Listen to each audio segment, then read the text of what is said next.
This is NDTV, and you're watching Classics.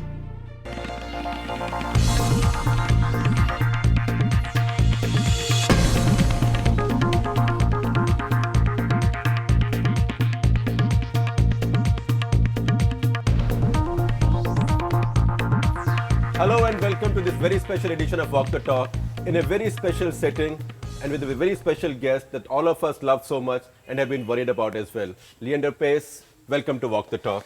How nice to see you in your native home. I believe you were not quite born here but spent a lot of your childhood here. It's a pleasure to be on the show with you, Shekhar, and this is my roots. This chair is where it actually all began, and spent many hours on end actually sitting here living the dream.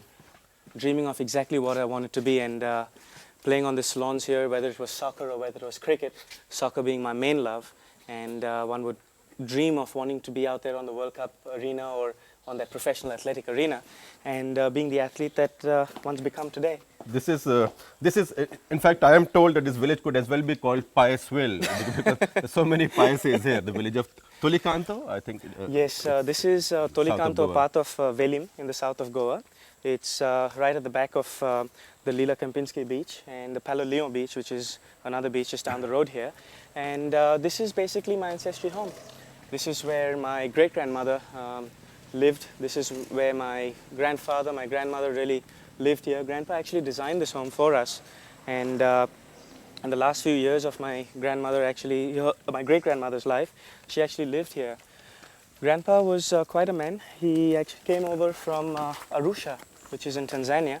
He was a government doctor in Arusha, and when the Indians were asked to leave from there, he got on a boat with his brother, sailed into Goa, got on a further smaller boat. So this is a little rediscovery of roots, of your own roots by you. Yes, the Sal River, which is just at the back of the house here. Grandpa came down and selected acres of land and built this beautiful ancestry home of ours. I suppose what gets you in this reflective, introspective, or maybe nostalgic mood is the fact that maybe your illness has given you time to look back, think. It's given you, funnily or oddly, a break from tennis. So you can come back to Goa and look at all this. Well, this is basically home. These are my roots, and I spent many months on end visiting here, spending time with my grandmother, who was the closest person in my family to me. She was quite a woman, very passionate about things that she did in her life, very tough and very strong-willed.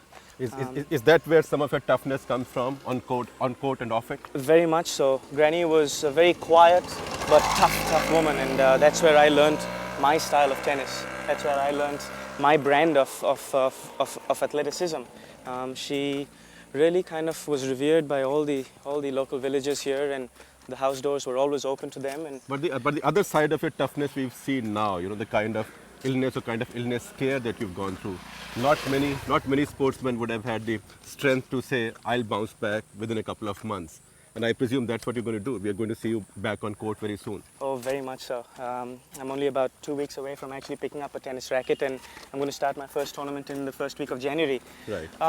I guess growing up in an athletic background, growing up in a background where both my parents were athletes and they fought the odds to play what was professional sport at that time. They both played for the country. One grew up in a background where you learn to be the best that you can be. You learn to overcome obstacles. I left home at the age of 12 to pursue my tennis as well, and one's pretty much self-made from there. I've learned so many things from my parents, I've learned so many things from my coaches, but at the same time I've always had a will inside me to excel. I've always had a will inside me to be better than the last day. And all of us have been praying for your recovery, and praying that this doesn't turn out to be more serious than it actually turned out to be.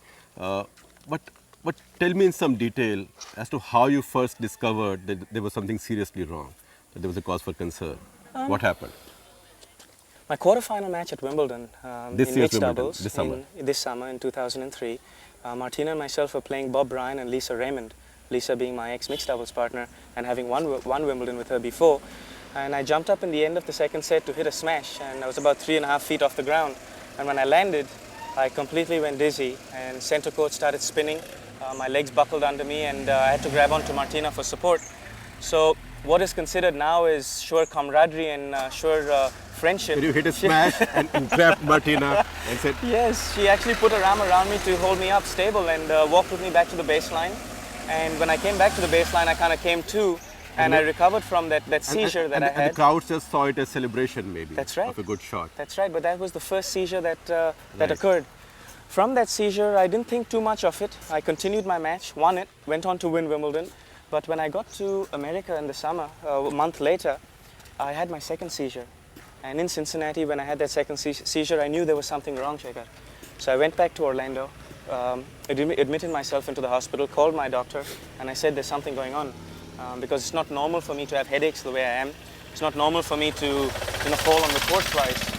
So a few MRIs later, a few CT scans later, and they first thought I had a tumor and they had to biopsy it. So we had to slow down and find out exactly what it was before we actually did any sort of drastic measures. And we found out that it was neurocystic sarcosis.